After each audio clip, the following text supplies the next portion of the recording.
Hi welcome to exotic pet association. My name is Ishaan. दोस्तों मेरे channel पे कसस fish का गिव चल रहा है जिसका रिजल्ट अनाउंस करा 1 जनवरी 2021।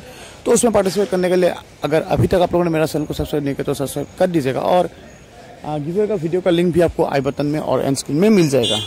और दोस्तों अभी जो मेरे पास ये पपी है, this is 45 days old Labrador puppy. ये puppy Labrador female puppy, Labrador retriever puppy है, फीमेल पपी है और ये अवेलेबल है आपका दिल्ली में। And this can be transport to all over India. ये दिल्ली से ट्रांसपोर्ट हो जाएगा हर जगह तक जहाँ पे ट्रेन और बस सर्विसेज अवेलेबल है। तो किसी को चाहिए तो सेलर के साथ बात कर सकते हैं। काफ़ी अच्छी क्वालिटी में है, हेल्दी क्वालिटी में है और बहुत ही प्यारी सी है। और प्राइस भी इसका अच्छा 17,000 का प्राइस है। एंड ये विदाउट कैसे पेपर आएगा।